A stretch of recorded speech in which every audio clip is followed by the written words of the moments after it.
Gente, acabou de vazar um segredo inacreditável, é absolutamente inacreditável. E eu fiquei muito surpreso porque a imprensa foi quem vazou esse segredo e vai impressionar você. Dá uma olhadinha aí comigo. Muitas pesquisas eleitorais, ontem todo mundo, que pesquisa é essa que mostrou Lula atrás de Tarcísio e Flávio Bolsonaro? Agora a gente entendeu um pouco mais a respeito dessa pesquisa Futura PEX, que foi divulgada e que mostra Lula atrás de Flávio Bolsonaro e o governador de São Paulo, Tarcísio de Freitas, numa primeira vez numa pesquisa, é isso que aparece, né? Isso em cenários de segundo turno. Segundo essa pesquisa, Flávio teria 48,2% contra 42,4% das intenções de voto de Lula. Tá aqui a arte mostrando Flávio com 48,2%, Lula com 42,4%.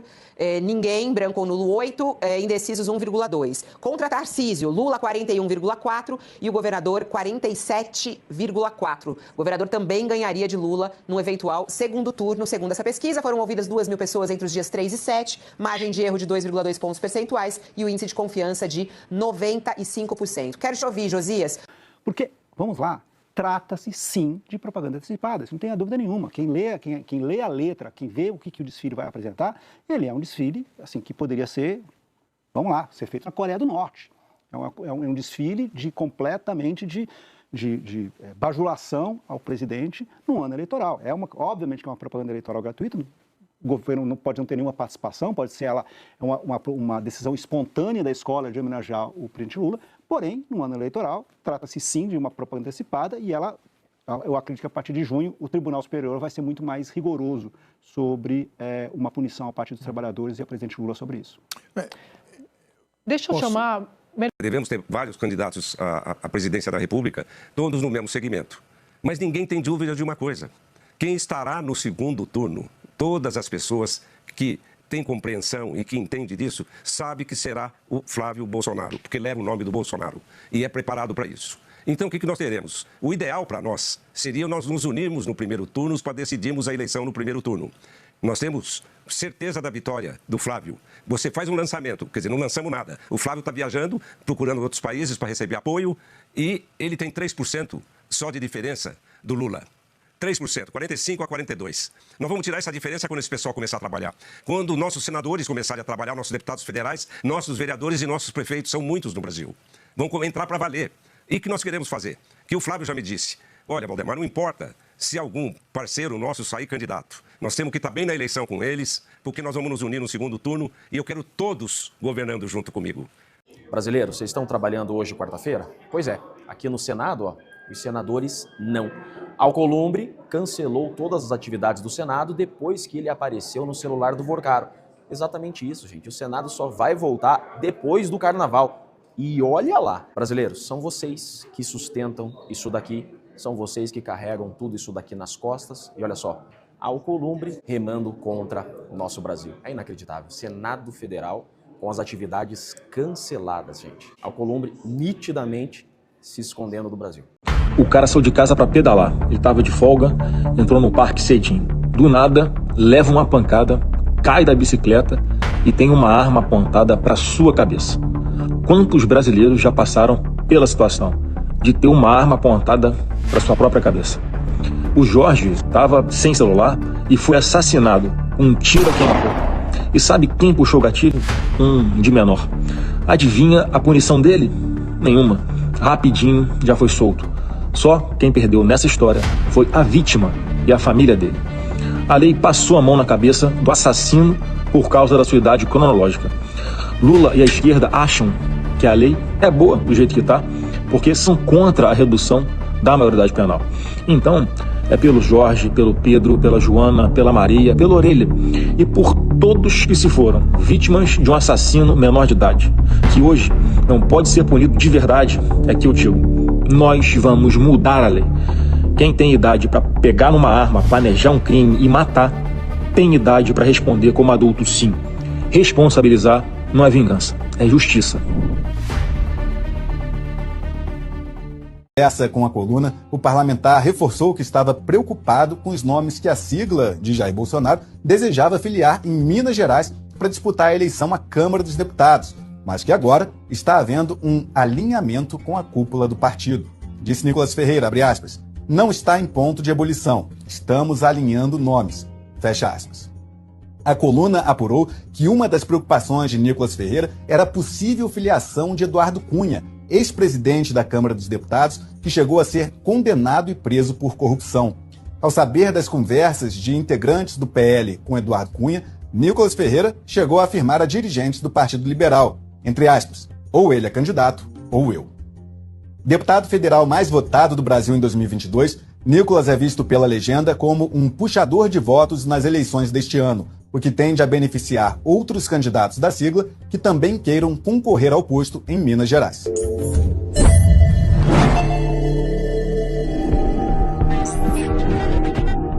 Presidente Lula, antes, se inscreve no nosso canal no YouTube, o Metrópolis TV, porque lá você consegue encontrar as íntegras dos programas e também os cortes para você curtir e compartilhar. Vamos continuar falando do presidente Lula com a coluna do Igor Gadelha. O presidente Lula conversou com um filho dele, o Lulinha, sobre o caso do INSS, acompanhado de um advogado. Informações que chegam com o próprio Igor Gadelha na coluna dele. O presidente Lula conversou com o Lulinha sobre a citação do filho na CPMI do INSS durante o encontro em dezembro com a presença de um advogado. Descendo aqui, a gente tem mais detalhes da coluna do Igor Gadelha, foto do presidente Lula com o Lulinha. O presidente Lula relatou na semana passada ter tido uma conversa com o seu filho, o Fábio Luiz, o Lulinha, após o nome do familiar ser citado na CPMI do INSS, que investiga o esquema de descontos indevidos revelados pelo Metrópolis. Ele falou de forma mais contundente lá na semana passada, naquela entrevista ao portal UOL, que a gente trouxe aqui os detalhes, né? Ele disse o seguinte lá na entrevista, abre aspas, quando saiu o nome do meu filho, eu chamei ele aqui e falo isso com todo mundo. Olhei no olho dele e disse, só você sabe a verdade. Se você tiver alguma coisa, você vai pagar o preço de ter alguma coisa. Se você não tiver, se defenda, porque é assim que eu trato as coisas. Com muita seriedade, fecha aspas. O que o Igor Gadelha traz é o detalhe dessa conversa. O Lula não deu esses detalhes lá na entrevista, mas a coluna do Igor Gadelha apurou que a reunião aconteceu em dezembro, no Palácio da Alvorada, que é a residência oficial do presidente em Brasília, e contou com a presença de um dos advogados que defendem o Lulinha. E atualmente o filho de Lula mora na Espanha, mas segundo auxiliares presidenciais, estava no Brasil de férias. Ele só voltou para a Europa no início de janeiro. Lulinha teria viajado de São Paulo a Brasília para encontrar o pai em um voo comercial.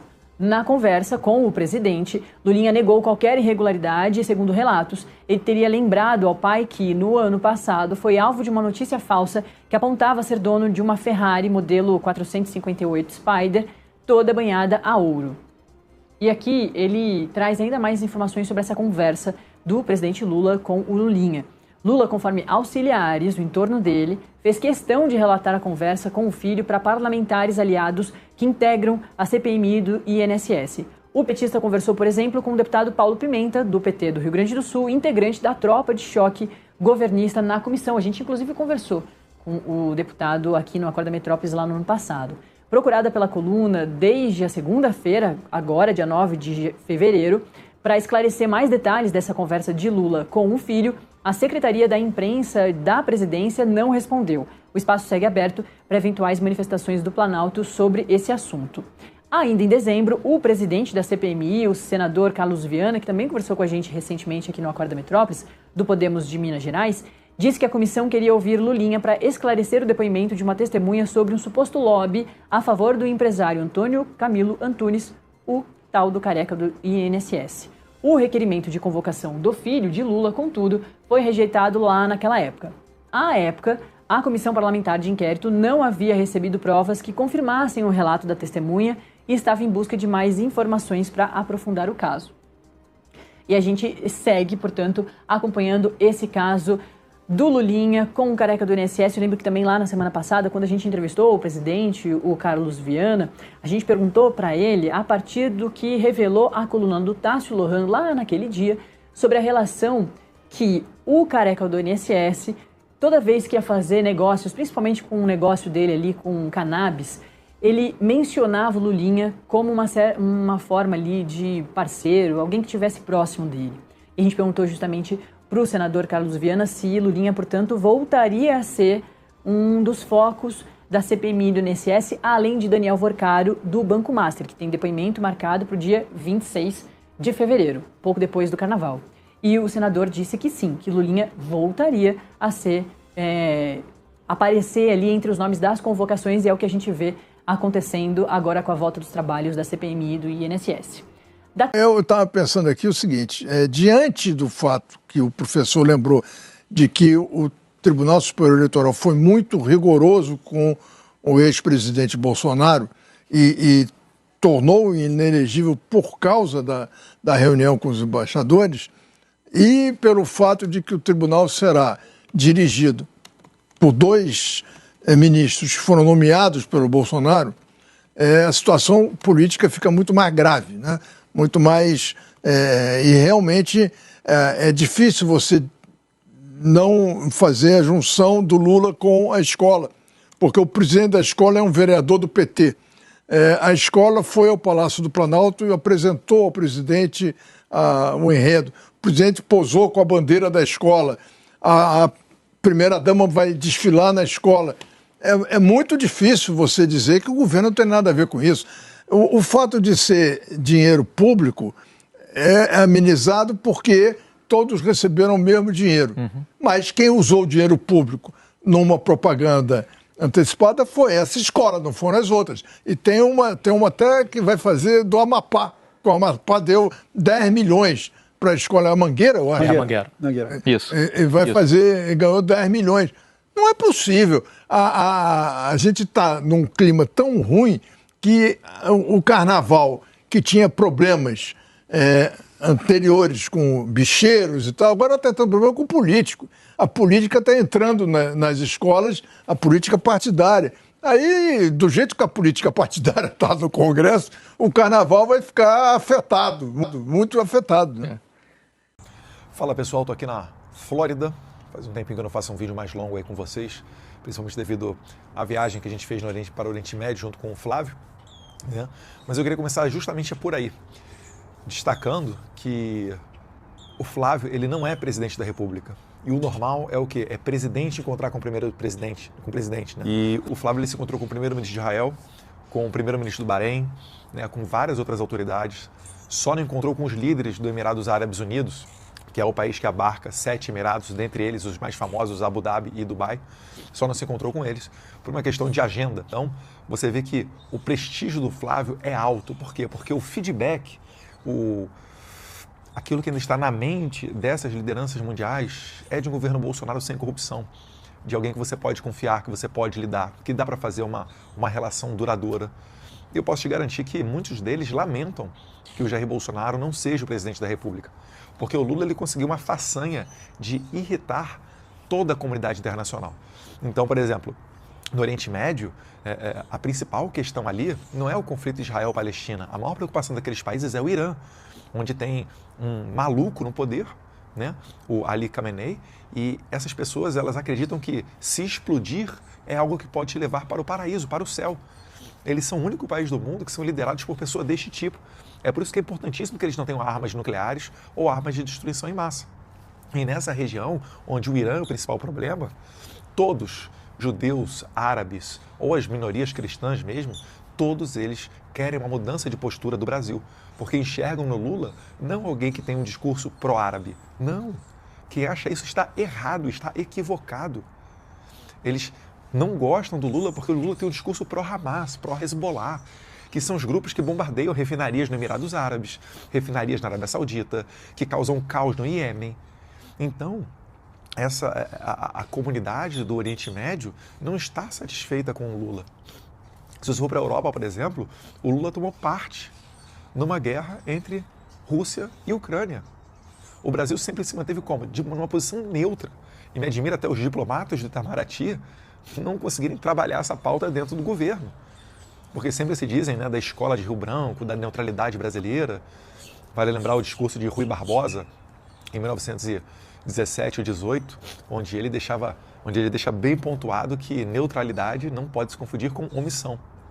Quando ele falava sobre o Brasil participar ou não da Primeira Guerra Mundial. Se não me engano, foi no evento de bicentenário centenário da independência da Argentina. Mas enfim, então o mundo inteiro está sedento por mudança. Se nós olharmos para a América Latina, A América Latina já foi toda pintada de vermelho com foro de São Paulo, no momento em que você tinha lá Tabaré Vázquez no Uruguai, Lula no Brasil, Néstor Kirchner na Argentina, Bachelet no Chile, Evo Morales na Bolívia, Correia no Equador. O único que não era de esquerda nesse fuzuê todo era o Álvaro Uribe lá na Colômbia, o cara que quase acabou com as Farc, de tanto combater e bombardear esses narco-guerrilheiros. E agora, como é que está a América Latina? Você tem na Argentina o Milei, o Uruguai ainda é centro-esquerda, mas no Paraguai, depois do Marito de direita, seguimos na direita com o Santiago Penha. No Equador, você tem o Noboa. No Chile, agora está tomando posse o José Antônio Kast. E na Bolívia, o Rafael Paz. Então, está tudo mudando. O Peru também, daqui a pouquinho vai ter eleição. E a Colômbia e o Brasil vão ter eleição esse ano. A Colômbia vai ser em maio e o Brasil será em outubro. Então, você vê que o mundo inteiro está mudando. E nessa mesma pegada, aproveitando o gancho, para falar agora especificamente de Portugal, não interprete como uma derrota do André Ventura na eleição para presidente em Portugal, que ocorreu esse domingo passado agora. Foi uma grande vitória do Chega. Estava vendo, vou deixar para vocês aí esse quadro da evolução da votação do Chega em eleições legislativas e depois na eleição presidencial. O Chega, ele é um partido recém-criado. É um partido que não tem 20 anos de existência, muito jovem. E já chegou a furar a bolha. Por quê? Porque a eleição em Portugal para presidente não tinha um segundo turno há 40 anos. E o Chega, quando ele consegue galgar esse feito histórico de chegar ao segundo turno, quando todo mundo falava que ele nunca sairia da sua microbolha de 1, 2%, ele ainda conseguiu expor o sistema, que é o que o Jair Bolsonaro fala que é o principal legado dele no Brasil também. Porque o Chega mostrou que todos os outros, ainda os ditos de direita ou de direita, na verdade, não estão preocupados com a ideologia, em combater a criminalidade, em fazer uma geopolítica voltada para os benefícios comerciais do seu povo. Eles estão preocupados com o poder, é com o status quo, é se manter lá. Então essa eleição de Portugal, ela mostrou que a grande disputa não é entre direita e esquerda, mas sim entre establishment e anti-establishment. E vocês estão vendo isso no Brasil também. Pessoas de direita que claramente enxergam um cenário que todo mundo enxerga, onde você tem Lula de um lado e Bolsonaro do outro, e tem dificuldade de se posicionar a favor do Flávio Bolsonaro para combater o mal maior que é o Lula. Eu vou dar um exemplo para vocês de como é que funciona a Escola Jair Bolsonaro de Política. Quando você tem clareza de pensamento e sabe que a sua missão enquanto político é apoiar a população, é preservar o interesse do brasileiro, determinadas matérias não são negociadas.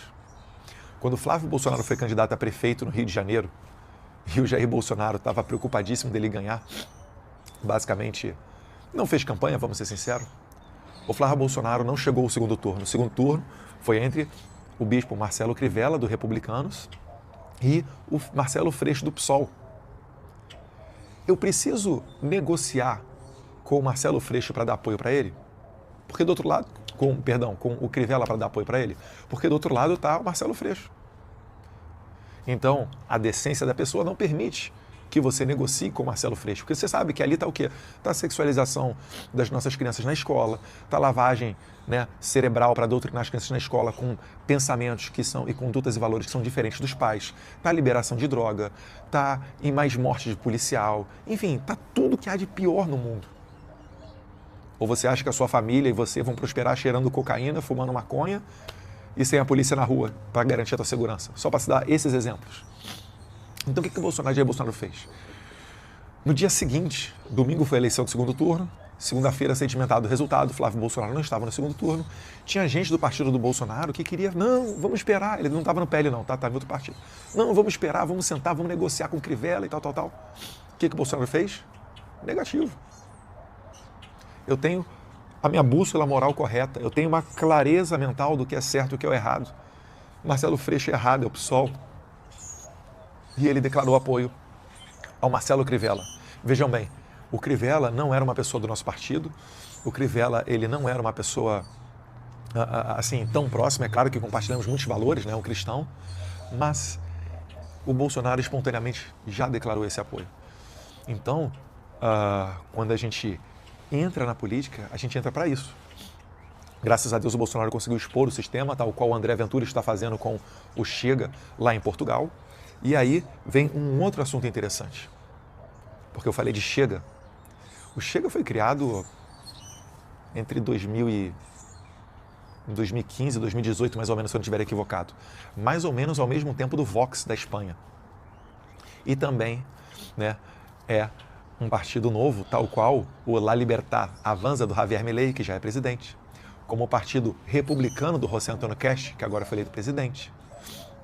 E também tem o pessoal na Inglaterra, dos reformistas do Reino Unido, que o Nigel Farage criou esse partido depois do Brexit. Deus quiser, será primeiro-ministro do Reino Unido. Então é importantíssimo que você tenha um partido, né? Esses atores que eu falei, eles acabaram criando o seu próprio partido, mas isso mostra como é que o mundo está mudando, né? O Partido Liberal, o PL, tem que estar atento nessa guinada mundial para não se deixar levar por aquela... Eu não vou nem chamar de velha política porque é pejorativo, mas para se orientar e se modernizar no campo das ideias partidárias, porque senão vai ficar para trás. Eu acho que o PL tem dado, né, avanços nesse sentido e tem um longo campo a percorrer ainda, né? O presidente Valdemar, o Jair Bolsonaro, né, em conversas, eles alinharam, falaram, tem que ser o partido conservador, tem que ter a cara do conservadorismo. E como dizia o professor Olavo, né, a política ela é feita de pessoas, não é só ideias. Então você tem que ter a personificação daquilo na conduta dos seus políticos.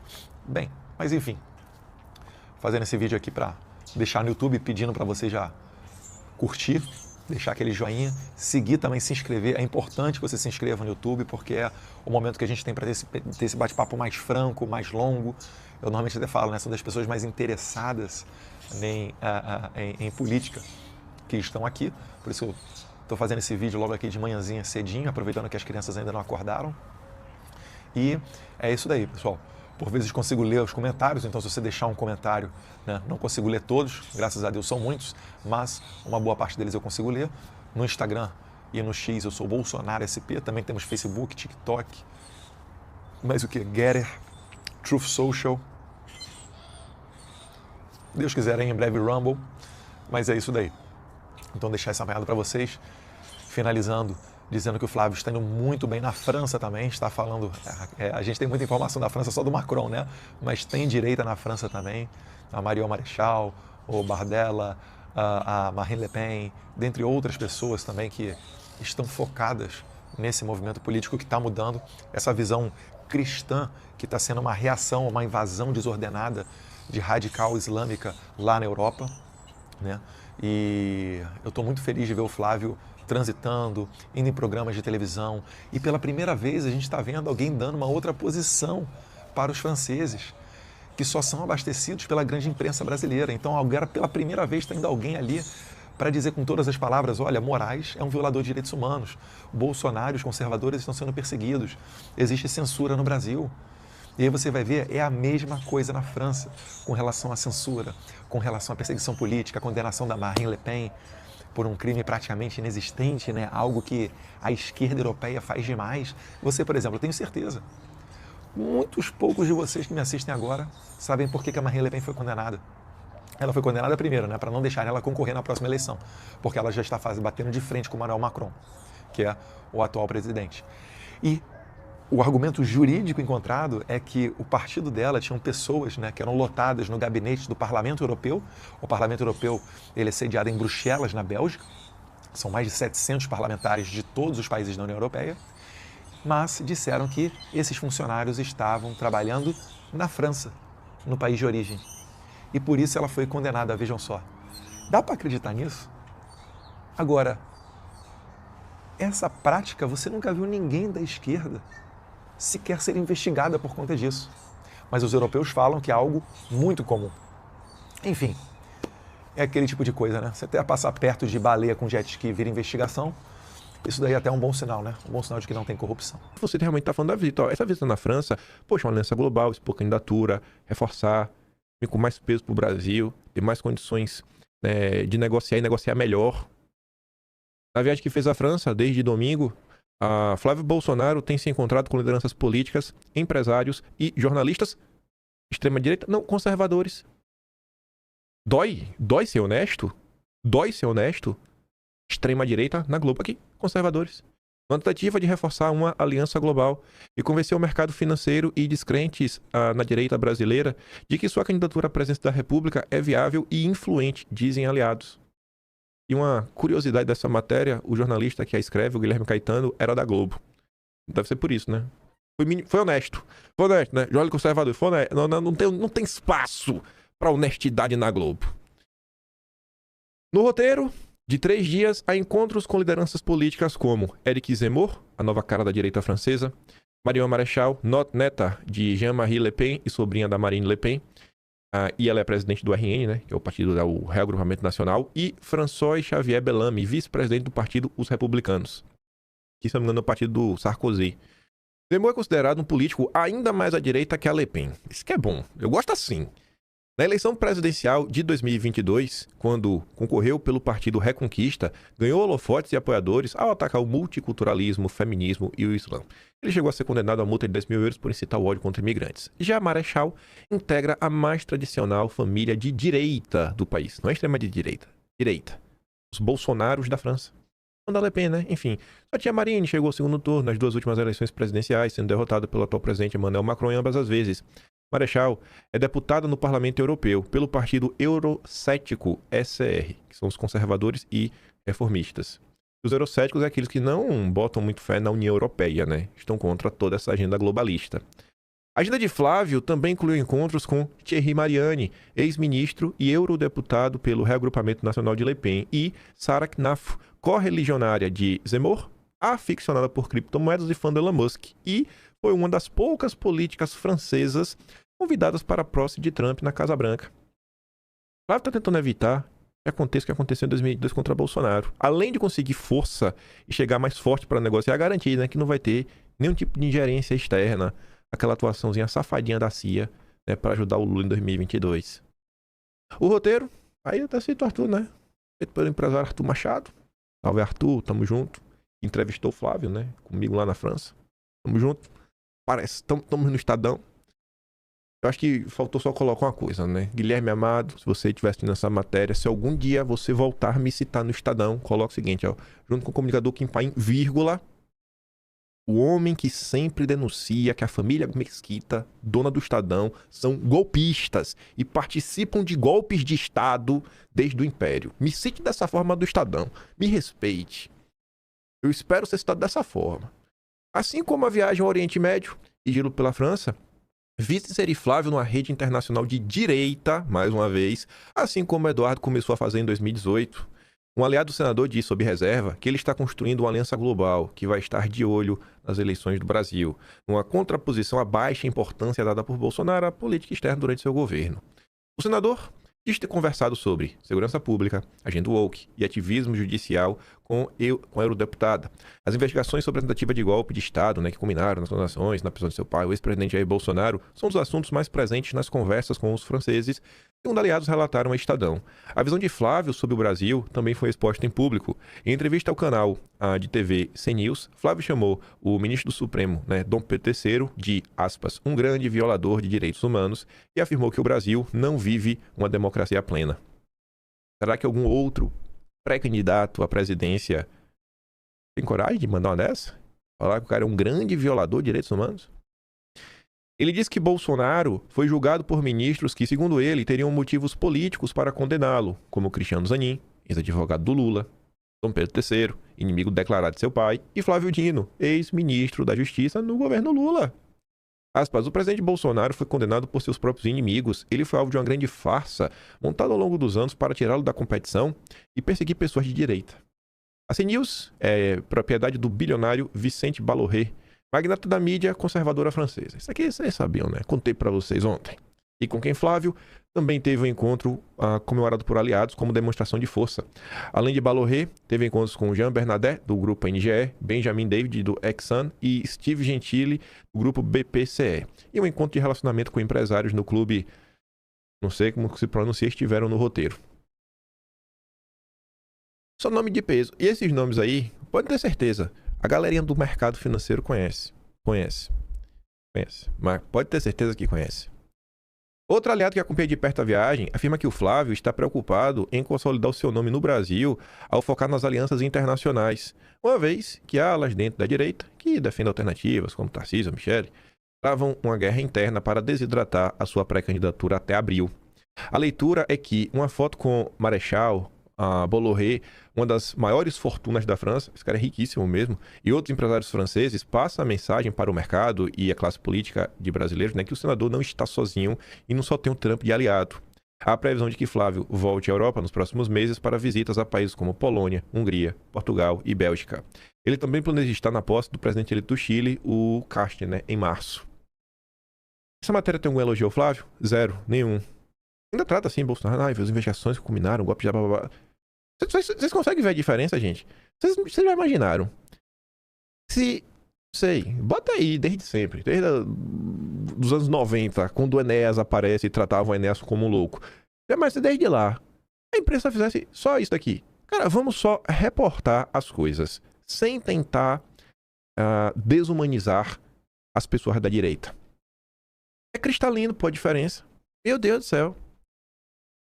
Aí, na madrugada, essa foi a melhor. A melhor, sabe? Flávio está enchendo meu coração de esperanças. E esse é perigoso, né? Porque eu não quero me frustrar. Não quero me empolgar demais. Mas estou me empolgando, viu? Essa nota só não é melhor porque o Paulo Capelli resolveu ele mesmo interpretar uma parte. Mas se você olhar o que o Flávio falou, você fala, cara, 10/10. 11/10. Flávio quer ministro da Fazenda e dê subsídio a 2 setores. Essa matéria não vale a pena ser lida apenas, né, à luz do dia dela mesma. No sentido assim, cara, vê só o que está no texto. Olha essa matéria em relação ao que vem acontecendo nas últimas semanas. Quantas e quantas notinhas safadas, inclusive saiu uma no Igor Gadelha do Metrópolis, os nomes que Flávio já está pensando aí para colocar como ministro da Fazenda, que eram notas, né, dos lobistas do mercado tentando emplacar a gente do BTG, em especial o Mansueto. A gente até fala do Mansueto hoje. Eu acho que por esse critério aqui, o Mansueto não é um nome para isso.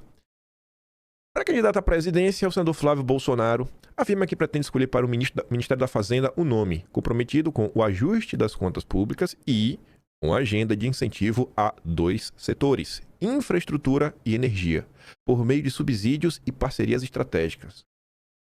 O Flávio teve a coragem de falar em público o termo subsídio, ou seja, que o Estado-nação poderá ajudar um determinado setor.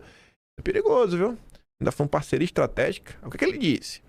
Em conversa com a coluna, aí aqui é a interpretação do Capelli. Flávio Bolsonaro disse que o perfil desejado de alguém que combine visão liberal com responsabilidade fiscal e capacidade de indução do desenvolvimento econômico. Isso aqui foi o que o Capelli escreveu. O que é que o Flávio realmente disse? Flávio quer alguém que compreenda a importância de enxugar despesas, equilibrar a dívida pública que o Brasil tem, sim, a trajetória da dívida é importantíssima, que está em nível estratosférico, sem esse papinho bocó de austeridade fiscal. Não, cara, a gente tem que realmente, enxugar despesas, ver o que dá e controlar a dívida. Dívida, isso tem que olhar. Controle da dívida. Tá falando do nominal, não tá falando do primário. Controle da dívida. A partir de 2027 não teremos nem dinheiro para despesas básicas. Vou buscar alguém que tenha visão de mercado competitivo, mais concorrência. Aí a Faria Lima fica se tremendo, né, de ódio. Aí o Flávio mexeu no vespeiro. O Flávio não é da turma dos oligopólios. O Flávio não é da turma dos campeões nacionais. Ele quer concorrência. Mas que compreenda que o Estado precisa impulsionar alguns setores que estão deficitários, como infraestrutura e energia. Flávio ousou romper com o consenso liberal e enxerga no Estado-nação, sabe, um organismo que sim, que tem um papel na economia. Rapaz. O senador afirmou defender o mercado aberto e ampliação da concorrência. Não é livre mercado, é mercado aberto. Ou seja, concorrência, né? Assim, é mercado aberto, concorrência. Cara, tem que ter concorrência, a gente tem que abrir para mais pessoas poderem competir. Livre mercado é um negócio completamente diferente entre nações. Mas ponderou que o poder público deve atuar de forma ativa em áreas consideradas estratégicas. Ixi, aí os liberais ficam malucos. Já vão chamar o Flávio de estatista. O Brasil precisa de alguém que compreenda que há setores defasados e que são possíveis parcerias público-privadas, não apenas o setor privado. Acabou aquele papo bobo de não, quem vai resolver o setor privado? Cara, não, às vezes é uma parceria, vamos trabalhar juntos, vamos tentar ter o melhor de ambos os setores. Não apenas o setor privado, algo parecido com o que fez Didi Vence. Ele fez dessa forma. A direita brasileira finalmente vai abandonar o liberalismo e vai começar a olhar, cara, vamos botar aqui o pé no chão, vamos agir de forma um pouco mais racional. Eu gosto dessa linha, viu? Estou feliz.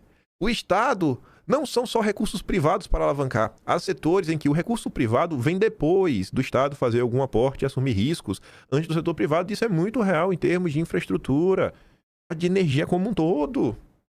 Flávio Bolsonaro disse que até o momento ainda não sondou nenhum nome para anunciar como seu potencial ministro da Fazenda. Não estou preocupado com nomes agora.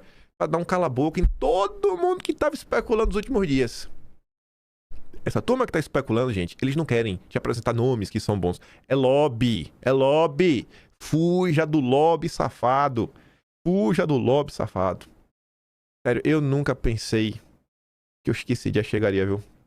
Vocês sabem o tanto que eu bato nessas teclas, que a gente tem que olhar para a economia de gente diferente, a gente tem que estar disposto a olhar de uma forma, cara, que fuja desse consenso que domina o debate econômico no Brasil há tantos anos, que as coisas não são assim, cara, que as coisas, sabe, são um pouco mais profundas, mais densas. E existem setores que realmente são estratégicos, que toda essa agenda de privatização no final do dia tá caindo na mão ou do BTG ou da JBS. São notícias recorrentes da gente vendo isso acontecer. Flávio Bolsonaro, como foi o que o Grau que falou do André Ventura? Conservador nos costumes, patriota na economia. Falando de quem tinha esta visão de mundo, o grande Enéas. Infelizmente o Enéas não tá vivo, né? Pra ver que sua luta não foi pro saco. Carlos Bolsonaro postou isso ontem. Não sei se ele conversou com o Flávio esses dias, mas enfim, isso aqui foi ontem, às 11h56 da manhã. A matéria do Flávio no Capela é de hoje na madrugada, 2h30 da manhã. Enéas Carneiro e Jair Bolsonaro são referências por não se dobrarem ao sistema. Cada um à sua maneira enfrentaram o establishment. Falaram que precisava ser dito e pagaram um preço por não negociar princípios. Enéas deixou exemplo de coragem intelectual e amor incondicional ao Brasil. Bolsonaro mostrou que é possível chegar ao poder sem se render às velhas práticas, dando voz a milhões de brasileiros ignorados por décadas. Concorde-se, né, ou não com eles, ambos entraram para a história por ousar desafiar o consenso imposto e colocar o Brasil no centro do debate. O consenso, Eu tive a satisfação de encontros com Enéas no início de minha trajetória política e presenciar o respeito com que meu pai o tratava.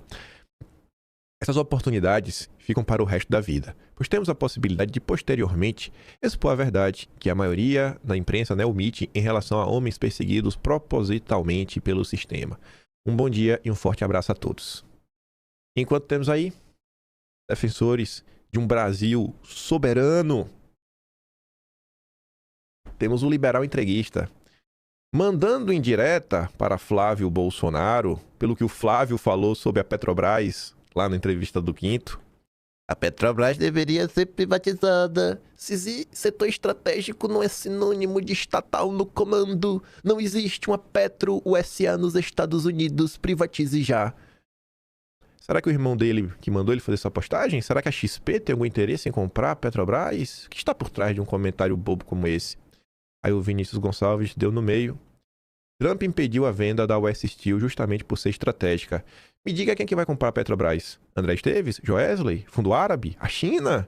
Quer dizer, serve para todo mundo menos para o Brasil. Então os americanos e o Banco Master eram o que? Era públicos? Não eram empresas privadas. A gente possui uma empresa que dá lucro. E o lucro da Petrobras pode ser utilizado ou para o Brasil ter uma gasolina mais barata, ou esse lucro ir para o tesouro e, sei lá, ver se dá para cortar imposto, né? Falar, cara, esse dinheiro tá entrando aqui, o Estado tá recebendo tudo mais. Eu não espero que o Flávio saia do poder, a direita saia do poder nunca mais. Ele tem que trabalhar com o cenário, cara, a gente vai realmente tomar o poder, sem nenhuma vergonha. A gente vai chegar lá e vai fazer o melhor trabalho possível para entregar o melhor resultado possível para a população. E a população vai entender o que está acontecendo, vai fazer igual El Salvador, vai nos dar depois 75% da bancada da Câmara e do Senado. E tem que trabalhar para isso. E o cara quer entregar. O cara quer entregar a Petrobras, bicho. Não é possível, véi. Aí, notícias, né, dos últimos dias, até pra gente falar da esquerda e dos liberais. Enquanto o mundo inteiro avança por caminhos mais nacionalistas, preocupados com desenvolvimento e soberania, o Brasil de Lula e do PT segue na direção oposta. A defesa da soberania deles é só discurso, usada quando convém para proteger um judiciário autoritário que os favorece. Agora o PT tem apoio dos liberais. Enquanto isso, Reino Unido força a empresa chinesa a vender fabricante de chips. E o Estado está interferindo na economia. O Estado está interferindo na economia para chutar os chineses de lá. Tá aqui no subtítulo, o governo britânico invocou a Lei de Segurança Nacional para desfazer o negócio firmado em 2021. Aí você corta pro Brasil, né? Votorantim negocia a venda de empresa de alumínio para estatal chinesa. Aqui, inclusive, é um print do meu vídeo, né? Você vê? Eu pergunto, né? Custa os sites da Globo, todo... Gente, isso daqui é automático. Eu criei um código para isso ficar automático, mas eu criei um código, esse cara não consegue. Fala a verdade. Olha, você lê uma notícia que começa assim, ó. Logo centralizado, tudo bonitinho. Um monte de bola feia, meio... Não, feio, velho, feio. Aqui, ó. Votorantim negocia a venda de empresa de alumínio para a estatal chinesa. Chinês se torna um dos maiores produtores de alumínio do Brasil. A Europa chutando a China, os Estados Unidos chutando a China. E no Brasil, a China está sendo dona do país. Privatize-se. Né? Vamos privatizar tudo, a Petrobras, para os chineses. Taxa das blusinhas tem arrecadação recorde em 2025. 5 bilhões de reais. Vocês aí tiveram que pagar pro Lula, né? O marceneiro do Metrópolis fala assim, ó. Acho que poucas vezes o brasileiro teve uma aula prática tão clara de como o governo consome seu poder de compra através de impostos como nesse caso aqui. Aí vem o cara de esquerda. Isso foi uma taxa para proteger a indústria brasileira. Seu Trump faz o mesmo. Fale sobre os arquivos lá do Epstein, Samuel. Bom, é para proteger a indústria? O Lula fez para proteger a indústria? E mesmo assim não adiantou, né? Produção industrial encerra 2025 com forte desaceleração. Não tem nenhuma proteção à indústria. Quem bancou, né, a taxa das blusinhas foram os varejistas. Não faltaram notícias na época do lobby dos varejistas. Em especial até o Luciano Hang, né? Nunca foi para proteger a indústria nacional. Aí você vê o governo Lula. Olha os resultados. Falência das empresas batendo recordes. Você vê que no governo Bolsonaro, mesmo com a pandemia, bicho, o número de falências só fazia cair. E no Lula só fez aumentar. E explodiu agora em 2025. Será que isso aqui é aleatório? Nem na crise de 2015, que gerou aqui um fechamento a 1.800 empresas, a gente conseguiu chegar na era Lula. Olha o que o Lula fez. Gente, olha esse gráfico, pô. Nem a Dilma conseguiu fazer o que o Lula fez. Nem a Dilma. Enquanto isso, Flávio fala, né? Corte de despesas. Que a gente observa na era Lula são os penduricalhos, os salários acima do teto. Aqui é um gráfico, né? O quão miserável você precisa ser, né? Pra achar que isso daqui é normal. Imagina ser de esquerda e defender essa porcaria. Aqui são os salários médios no setor público e no setor privado. Se você parar pra ver, né? Não fala mais nada. Fala mais nada. Há quem acha que é normal isso daí. Aí, enquanto o entreguista do Constantino tenta ajudar a JBS, o BTG, a China, o Arthur comenta o seguinte, narrativa. A pauta soberanista é muito atrasada, né? Se perde a eleição com ela. Devemos estar próximos do mercado. Realidade. Takaishi, né? Acho que é Seiki. Qual é o nome dessa moleque? Eu sempre esqueço. Deixa eu ver se o nome daqui. Sanai Takaishi. Ela, a do Japão. Com seu soberanismo e revisão constitucional, lavou a égua no Japão. A Faria Lima virou a síntese do passado desastroso. É a mesma agenda do Trump, é a mesma agenda da Europa. E a direita só faz crescer nesses locais, que defende uma agenda soberana com foco real em desenvolver o país, em entregar uma qualidade de vida melhor para a sua população. A editorial do Estadão de ontem falava sobre a eleição japonesa, né? Japão opta pela linha dura. A vitória esmagadora da conservadora Sanai Takaishi nas urnas não apenas restaurou a hegemonia histórica do Partido Liberal Democrata, instaurou uma nova lógica no centro do poder japonês. A escolha do eleitorado foi mais afetiva que programática, mais pessoal que partidária, numa rara conjunção de autoridade, carisma e oportunidade.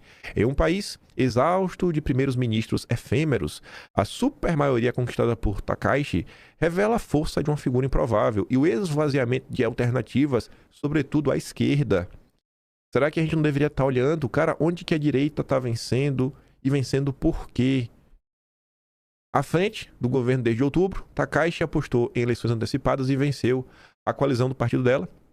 Aumentou de 233 cadeiras para 352 entre 465. No Brasil são 513. E a gente precisa de 308 deputados para a PEC e 342 até para passar impeachment, esse termo de deputado, né? Lá, com menos deputados, ela tem 352. Imagine, era hoje no Brasil você ter 400 deputados. Que país? Imagina aí, 400 deputados de direita. Takahashi não se apresentou como reformista. As agendas de reforma do Michel Temer... Não é agenda de reforma do Michel Temer, não. Mas como restauradora. Herdeira simbólica do Shinzo Abe, o mais longevo da história do país. Fala de grandeza nacional, honra militar, orgulho industrial. Ela bateu muito na tecla da reindustrialização, que o Japão tem que voltar a ser a potência que era. Reindustrialização. Falta do Flávio, viu? Sua campanha foi uma performance de disciplina e vitalidade. Percorreu o país a um ritmo frenético, evitou jantares com elites e cultivou o imaginário da líder que estuda antes do amanhecer. Enfim, né? Sua trajetória, sem berço político, origem modesta, fome trabalhadora, infatigável, projeta ruptura dentro da continuidade. É antissistema. A antissistema, pró-industrialização, né? E quer romper com todos esses consensos. Não vai, velho. O novo pacote de estímulo às desonerações do consumo, né, o tesouraço do Flávio e os acentos industriais agradam ao eleitorado porque é emprego, mas aumentam o custo da dívida. Aí lá vem a preocupação do Estadão, né? O salto da Bolsa de Tóquio, aí você não entende, mas a Bolsa não deu um salto. O entusiasmo do varejo com o efeito Takahashi e o retorno de capital estrangeiro ao mercado japonês refletem mais confiança inicial do que convicção estrutural. Não, olha, tá tudo indo bem, a bolsa tá subindo, o investimento tá voltando, o povo tá feliz, mas não dá pra confiar ainda, viu? Temos que ficar com o pé atrás.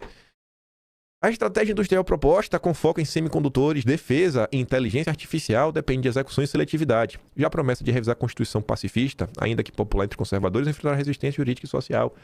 Tá aí, velho, e tá disposta a isso, e essa agenda que vai enfrentar resistência, ela deixou isso claro na campanha. Eu não consigo compreender como é que vai ter tanta resistência fazendo a bancada de 352 dentre 465.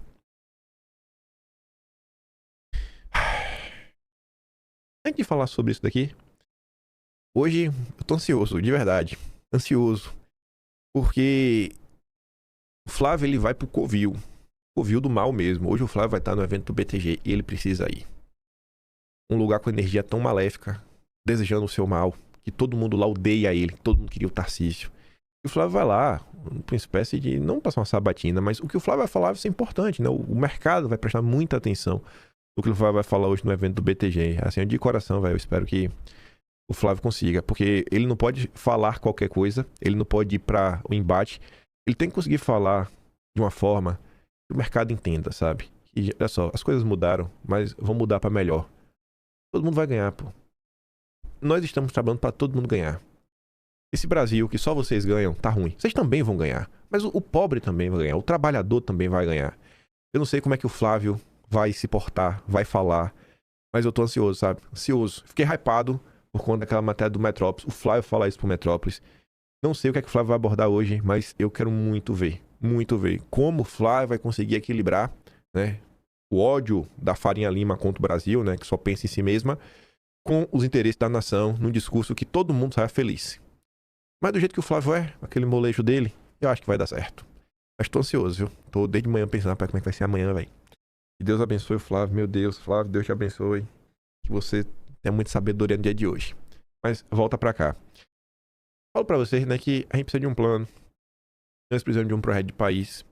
E, enfim, a gente sempre bate na tecla isso lá no Quinto Elemento. E os meninos do Quinto, após muita reflexão, muita discussão interna, eles fizeram um mini documentozinho que ficou assim, meio que entre a gente. Aí eu falei, pô, levar isso aqui em vídeo, viu? Os caras falaram, não, beleza. E, obviamente que isso daqui, né, também ganhou alguns aprofundamentos. Eu até mostro pra vocês. Por exemplo, aqui mesmo, tá falando de desglobalização. Oportunidade, o novo Brasil e desglobalização. Isso daqui seria um negócio bem simplório entre nós, que tem algumas frases de efeito que a gente poderia até usar e que eu acho que a população entende. Mas eu até mandei lá no Telegram, mostro aqui pra vocês. Anteontem, lá no Telegram, eu mandei isso daqui, ó. desglobalização e o fim do modelo baseado em consumo. Porque o próximo ciclo do Brasil depende de investimento produtivo. Então é pegar um pouco daquela ideia e dar uma certa aprofundada. Assim também como a gente mandou lá no Telegram, né? Infraestrutura, energia e estado funcional. O tripé que decide se o capital vai ou fica. Como tudo trabalha de forma interconectada. Infraestrutura, energia e o estado. O estado aí na figura da segurança jurídica, sabe, a regulamentação mínima para realmente o cara vir e falar, cara, dá para ir, eu sei quais são as regras são claras e são regras justas. Energia e infraestrutura, pensa em logística. Tu precisa ter rodovia, tu precisa ter combustível, né, para rodar aí caminhão e tudo mais. Se você tem uma boa logística, assim, uma boa rede de rodovias, não pega só o caminhão, que todo mundo conhece caminhão, que todo mundo já andou de carro na vida, e você tem, pô, gasolina, diesel a baixo custo, bicho, você consegue movimentar as coisas, né, de uma forma muito melhor, e isso impacta em toda a cadeia. De todos os produtos, tudo tem o custo de transporte embutido. E em muitas coisas, o custo de transporte, né, é em cascata. É uma coisa que passa em vários processos. O cara, sei lá, produz uma coisa, pensa o seguinte, sei lá, alguma coisa de metal. O que é que vem de metal na minha cabeça? Sei lá, imagina o cara faz um refrigerante.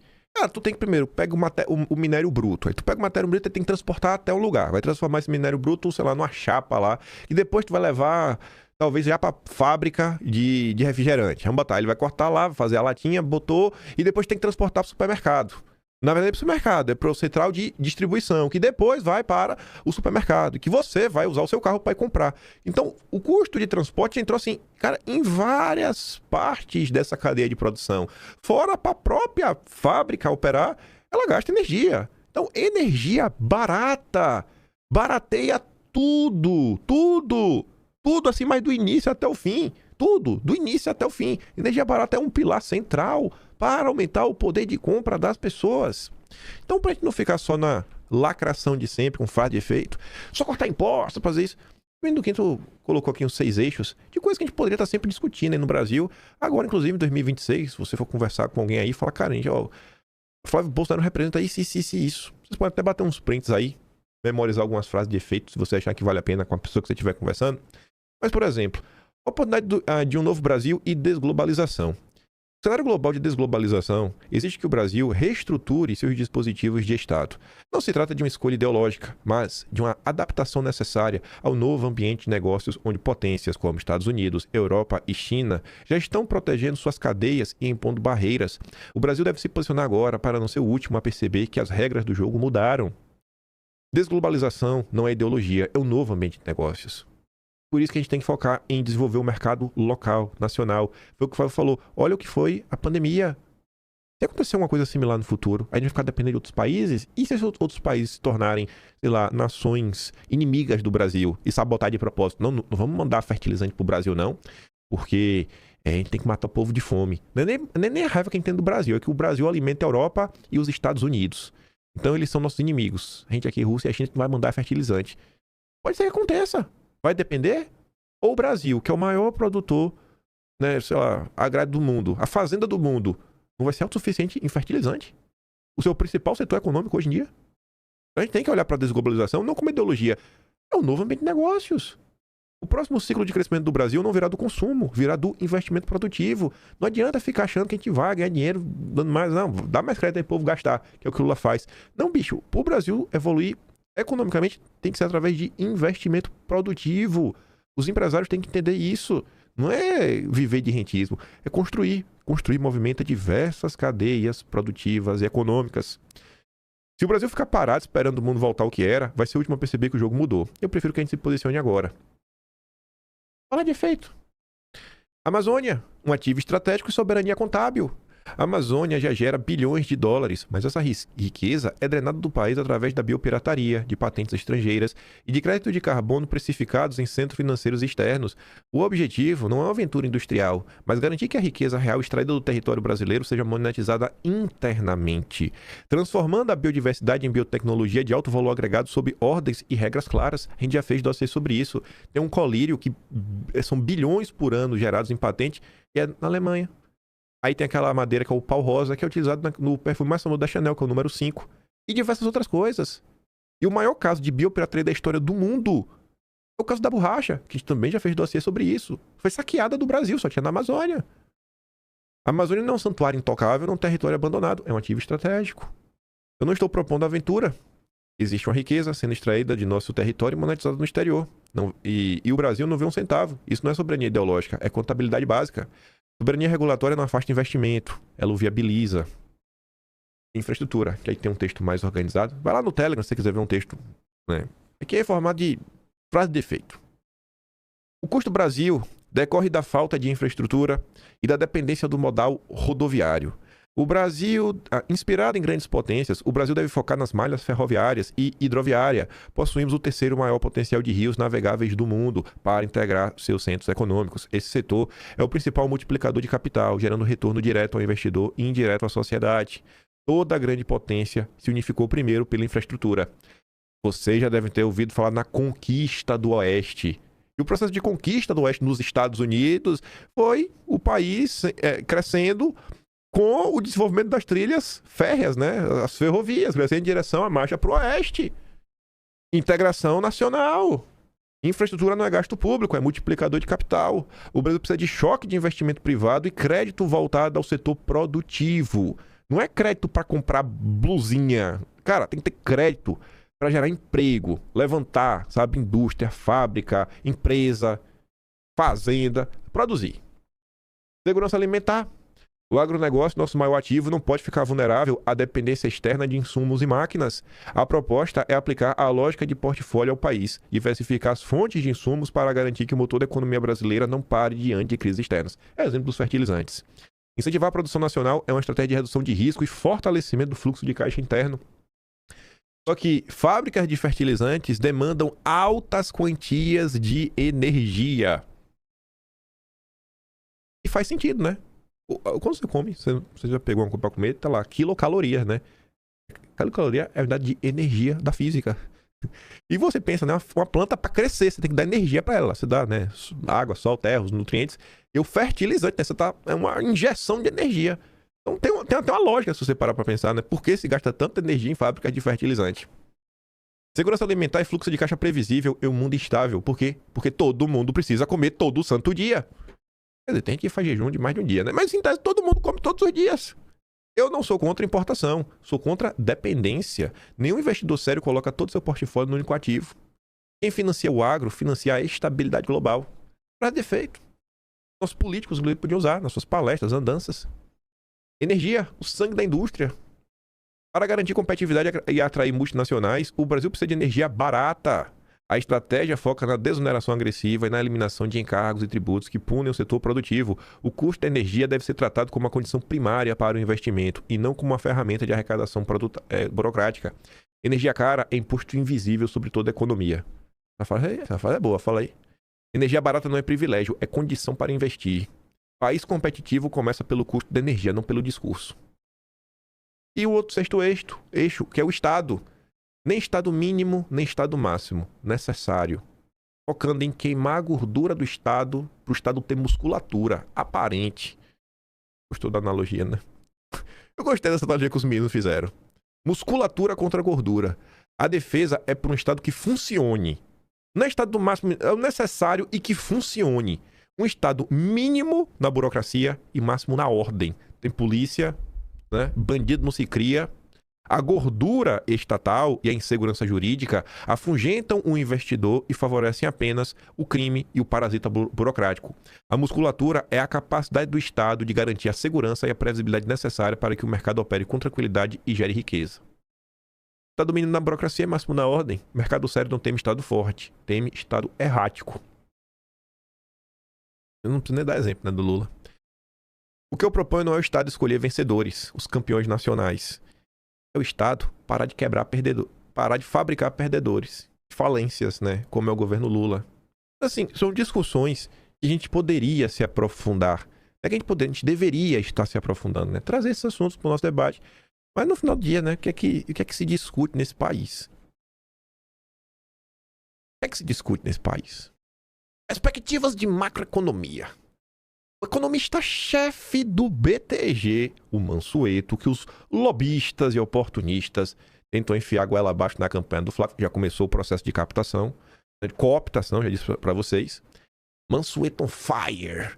Nos últimos 8 anos, pegando o governo anterior, o gasto real do governo cresceu 9% ao ano. Se olhar os últimos 4 anos, o crescimento foi só um pouco pior, 20% ao ano. Os caras estão preocupados com isso, tá? Mas e aí, velho? Vai resolver como? Fazendo o quê? Aí as falas que ganham destaque na imprensa. Mansueto defende Fórmula Temer para ajuste fiscal no próximo governo. Agora vocês entendem porque eu tava ali falando do Japão, né? Ela não é reformista, não são as reformas do Temer. Eu sabia que eu ia falar isso aqui. Vocês entendem? Vocês entendem quem são as pessoas que querem tutelar o Flávio Bolsonaro e seu governo? Mansueto alerta para quadro fiscal insustentável no governo atual. BTG destaca que sem ajuste via despesas, dívida pública e juros permanecerão elevados. Mansueto afirma que controle de gastos é caminho para retomar credibilidade fiscal. Aí, tu corta pro chefe do Mansueto, pra tu ver como o discurso não para de pé. O lucro recorde. Dedé não tem motivo para reclamar. Tapete vermelho pro Haddad deveria ser item fixo na renda da Faria Lima.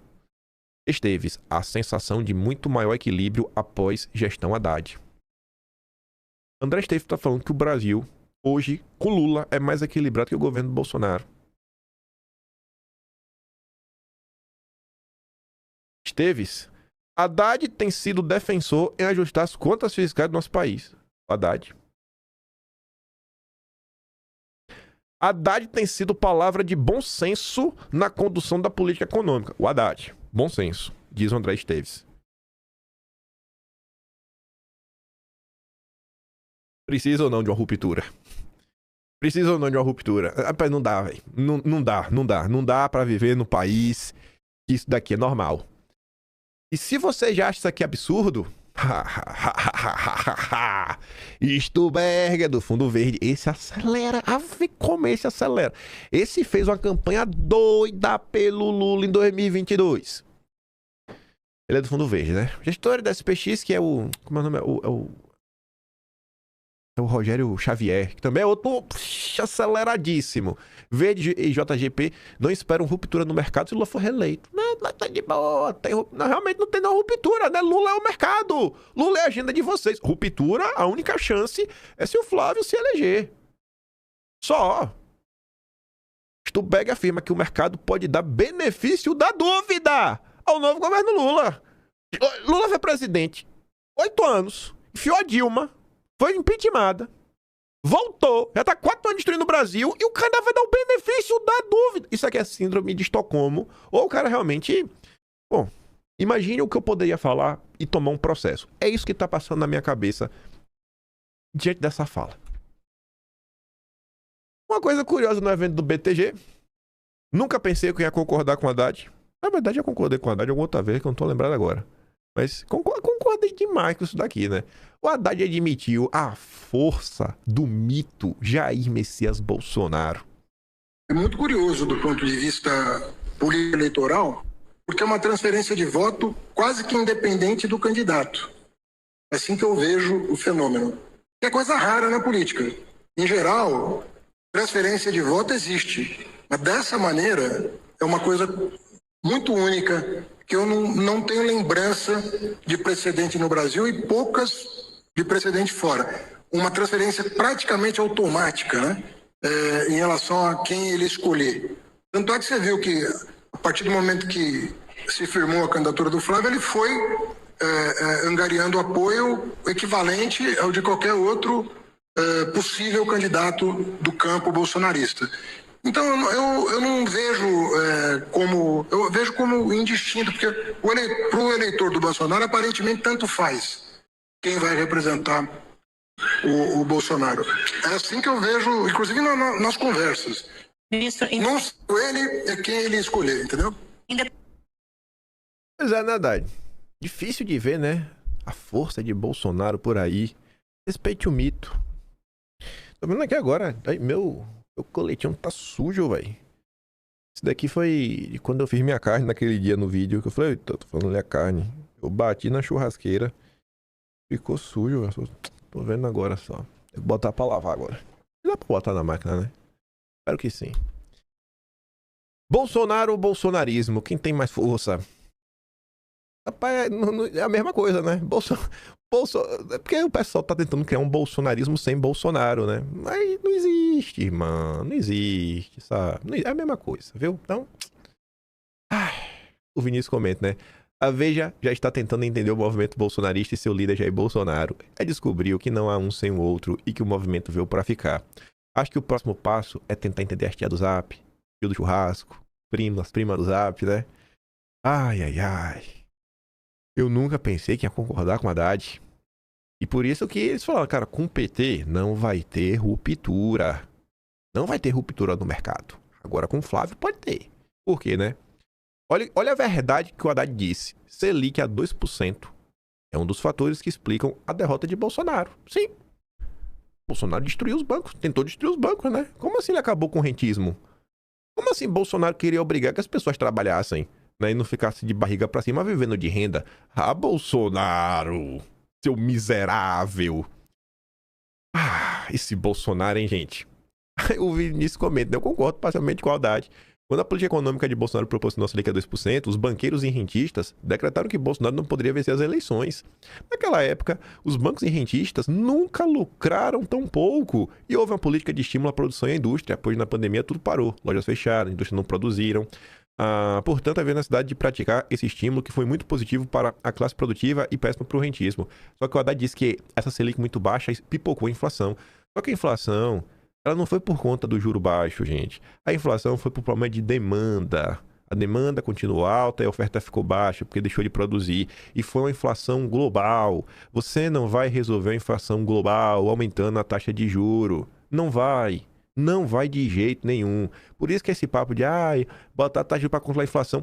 Cara, isso não é nem aplicável. Talvez se você lidasse... o Brasil tá com problema de... sei lá, tá sobrando emprego porque tá todo mundo construindo e, sei lá, tá muito barato construir. Aí se você dá um choque e fala que, casa agora vai ficar bem mais caro, aí o cara fala, opa, peraí. O cara dá uma puxada de freio, né? Aí quem tem dinheiro, às vezes tá comprando 2, 3 casas, compra, coloca inquilino pra morar, com o dinheiro do aluguel o cara paga a casa, fala, opa, peraí, já não dá pra fazer isso. Já não dá pra fazer isso. Sabe? Isso foi o Jair, pô. O homem que peitou os bancos. Que saudades do Bolsonaro. Se eu tenho um arrependimento, eu não tenho que te defender ainda mais, Jair. Que tu merece, viu? Aí chegamos no grande finale. Meu Deus. Aguenta 5 minutos antes de tu sequer ousar falar qualquer coisa. 5 minutos, sem perder a amizade. A gente vai ter que olhar algumas coisas ao vivo, fazer pesquisas ao vivo. Ontem, o vereador Lucas Pavanato fez um post no Twitter e ele não aguentou. Ele peidou pra trás. E aí trancou os comentários. Aí você se pergunta, mas por que será que ele trancou os comentários? Será que as pessoas... Normalmente as pessoas estavam discordando dele, né? Aí você, para não receber comentários te criticando, você abafa. Aí o Rubens comenta, né? Ele trancou os comentários porque o povo tava criticando e apontando que ninguém disse. E Nicolas... traidor da direita, mas sim criticando a postura do Nicolas. Deu ruim, né, vereador? Eleito graças ao bolsonarismo que os influencers que apoiam o Nicolas odeiam. Aí tá ali a postagem do Pavanato. Nicolas foi a primeira pessoa a me chamar pra andar com o Bolsonaro, me fez abrir os olhos pra muita coisa. Lembro dele defendendo a Magnitsky em conversas particulares, preocupado com a situação do presidente. Não falo do que eu vi, falo do que eu vejo. Ninguém vai me convencer que esse cara é traidor da direita. Quem que fica falando que é traidor, velho? Eu odeio essa palavra, sabe? Pra você ver que mais de uma pessoa com a mesma percepção, ó. A Tsuki também notou, ó. Ele trancou os comentários. Ninguém tá querendo te convencer que o Nicolas é traidor. Até porque isso nem está no debate. O que se discute é a mudança de comportamento percebida por mais pessoas a cada dia que passa. Se você é amigo do deputado, haja como tal e tenha uma conversa com ele. Ignorar as falas arrogantes e reações imaturas não ajudarão em nada. Aí, pedir 5 minutos sem amizade, para não quebrar a amizade. Lembra do outro vídeo? Do Leonardo, que falou, eu pesquisei e não achei. Aí eu tive que pesquisar também. Pois bem, não tinha o maldito ali do Vinícius? Vinícius! Por que tu foi falar isso, Vinícius? Aí eu fui pesquisar, né? O Vinícius respondeu o Gil Diniz, porque o Gil Diniz foi pra cima do Pavanato. E agora, hein, gente? Gil Diniz, aliado histórico de Bolsonaro, está dividindo a direita. Gil Diniz. Quer me conquistar, né? Aí o Gil responde, ó, eu não acho que o Nicolas é um traidor, mas você não tem moral pra dar sermão em ninguém. Até pouco tempo atrás, você humilhava idoso em manifestações pró-Bolsonaro e dizia que Bolsonaro só pensava na família dele.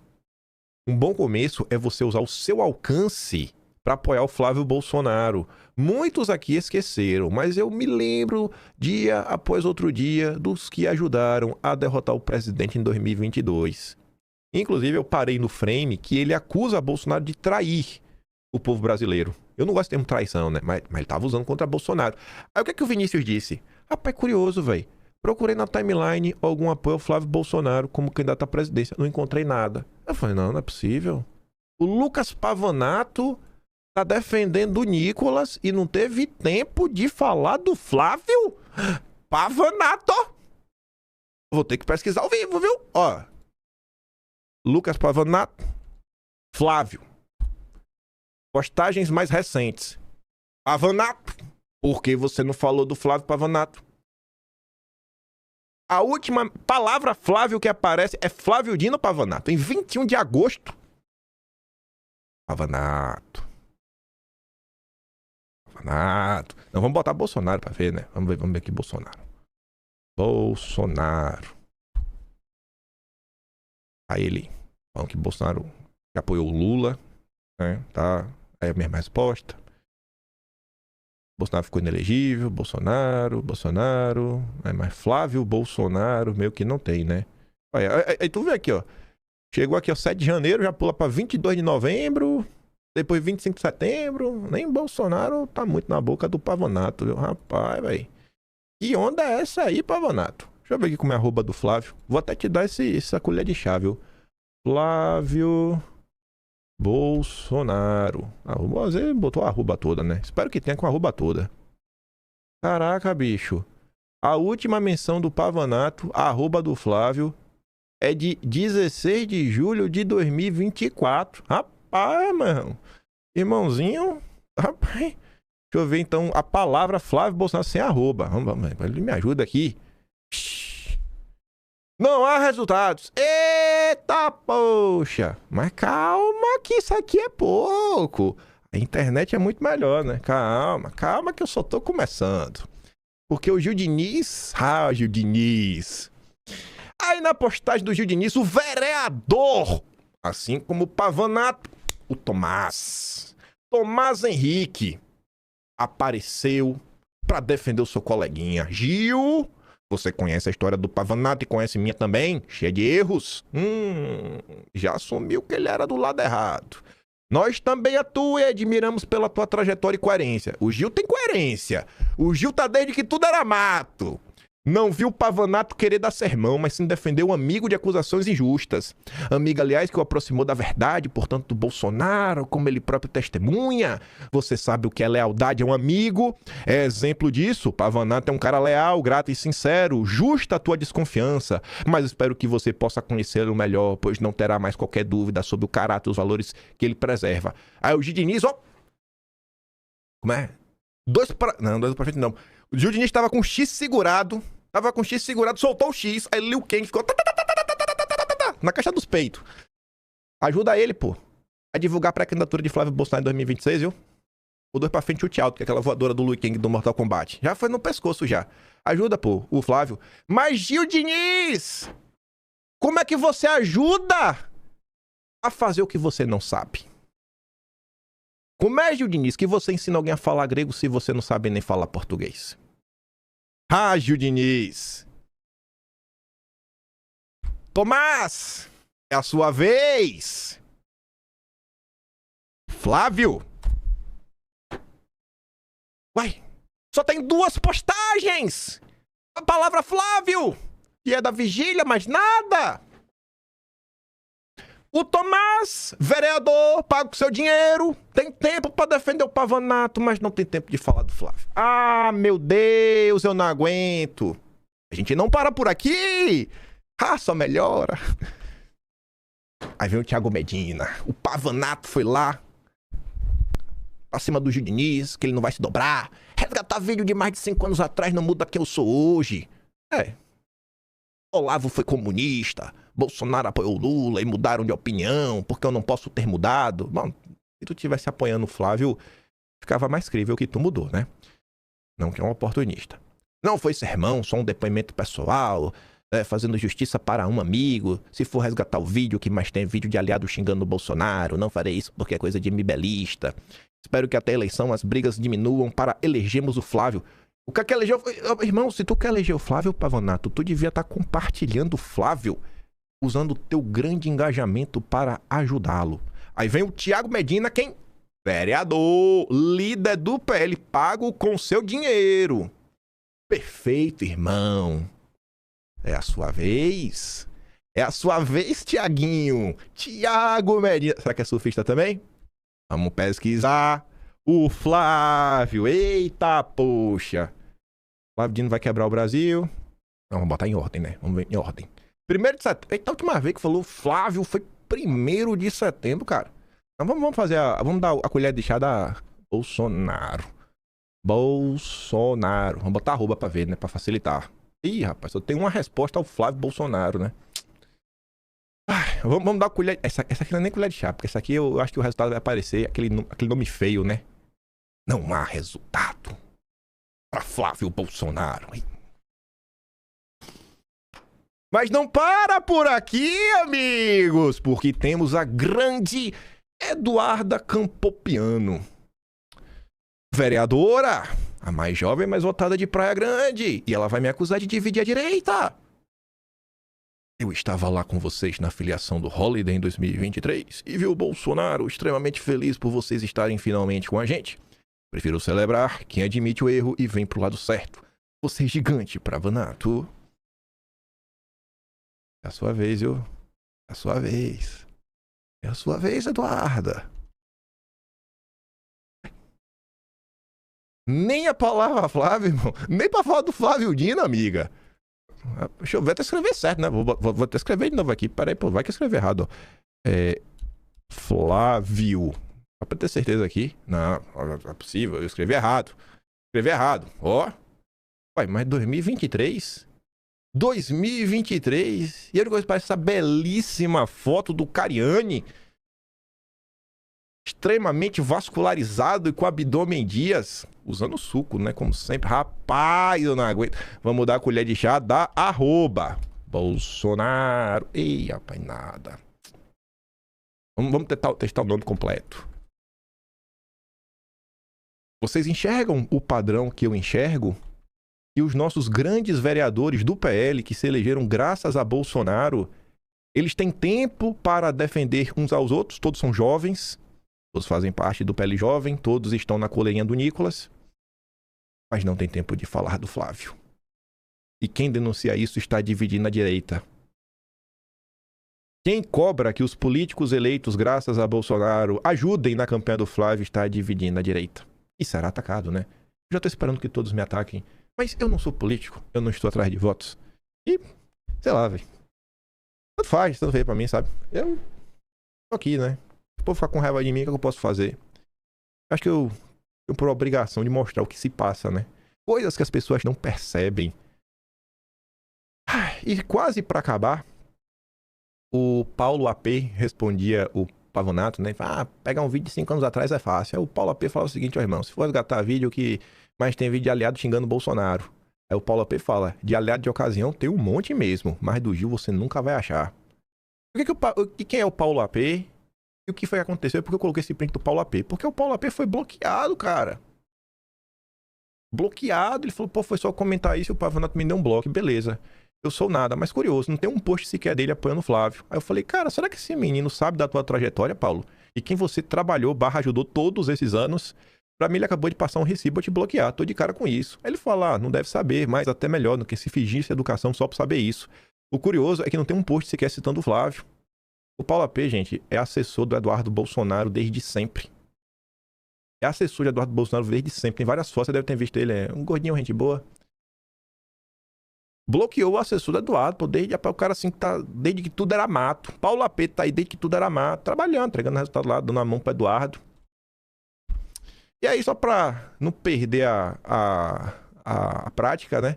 O Pavanato compartilhou no seu history uns dias atrás essa bela imagem do Stories do Nicolas chegando no podcast do Ferri. Esse rapaz aqui é o dono do Nicolas, ó. Sérgio Santana. Tem uma tia do Zap que até me mandou esses dias uma foto, mas que não tá aqui, que é do Sérgio Santana com o Nicolas lá na Europa. Esse é o rapaz aí que estragou o Nicolas. Esse é o marqueteiro do Nicolas. É o cara que cuida da agenda do dinheiro, das palestras de algumas... de 6 dígitos, né? Esse é o Sérgio Santana. E é isso. Chorem, reclamem. Salve Sérgio Santana. Não tenho nenhum apreço por você. Eu coloquei ali, ó. É onde vai, pra cima e pra baixo. É o homem do dinheiro, Sérgio Santana. Organiza os cursos, palestra, livro. É ele. A máquina. Os eventos. E aí você... Eu falei outra vez, né? Falando do Santos aí contar. Por que Eduardo Bolsonaro rompeu sua sociedade com Sérgio Santana? O que aconteceu, né? O que Eduardo Bolsonaro descobriu sobre Sérgio Santana que fez romper a amizade? O que será, né? Será que essas tretas da direita só são birras de internet? Mas não adianta, porque o povo acha que é birra, que é a união da direita, a bomba de união. É isso mesmo, gente.